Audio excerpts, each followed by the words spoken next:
একে তো লকডাউন, তার উপর আকাশ ছোঁয়া বিদ্যুতের বিলে ঘুম উড়েছে কলকাতাবাসীর। বিদ্যুতের বিল নিয়ে কেউ সিইএসসির অফিসে গিয়ে নালিশ ঠুকছেন, কেউ আবার সোশ্যাল মিডিয়ায় সরব হয়েছেন।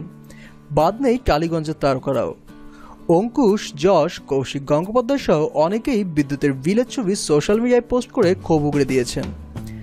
মে মাসে পরিচালক কৌশিক গঙ্গোপাধ্যায়ের বাড়িতে প্রায় 20,000 টাকার ইলেকট্রিক বিল পাঠিয়েছে সিইএসসি, যার সঙ্গে কোনোভাবেই আগের মাসের বিদ্যুৎ বিলের কোনোই মিল নেই।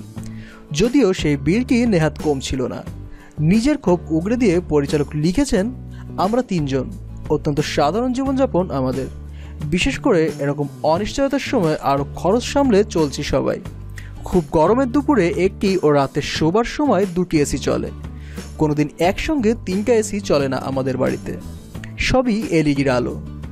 তারপরেও এমন বিল, বিকল্প নেই, অসহায়। আগের বিল ছিল 16,000 টাকা। বিদ্যুতের বিল নিয়ে সোশ্যাল মিডিয়ায় ক্ষোভ উগড়ে দিয়েছেন অভিনেতা যশ দাশগুপ্ত।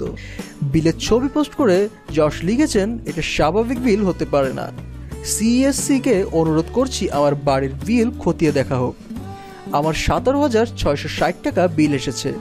গত কয়েক বছর ধরে আমি যে বিল দিয়ে আসছি তার তুলনায় এ বিল যুক্তিহীন।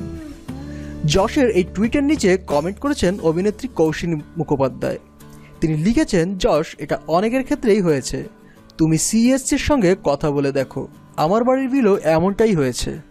অন্যদিকে যশের একটি ছবি পোস্ট করে বন্ধু অঙ্কুশ হাজরা মজা করে লিখেছেন, ভাই, আলো বন্ধ করে টর্চ জ্বালিয়ে ছবি তোল। অঙ্কুশ নিজেও অন্ধকারে নিজের একটি ছবি তুলে পোস্ট করেন, লিখেছেন, জুন মাসে বিদ্যুৎ বিল পাওয়ার পর আমার নতুন জীবন। অঙ্কুশ যতই মজা করুক না কেন, তার বাড়ির বিলও কিছু কম আসেনি। লিখেছেন, যেখানে প্রতি মাসে তার 4,000 টাকা বিল আসতো, এবার এসেছে 21,000 টাকা। সব দেখে শুনে নিশ্চয়ই বুঝতে পারছেন বিদ্যুতের বিল পেয়ে টালিগঞ্জের অনেক তারকাই শক লাগার মতো। সেলিব্রিটিদের সকল খবরাখবর পেতে আমাদের চ্যানেলটি সাবস্ক্রাইব করুন। ধন্যবাদ।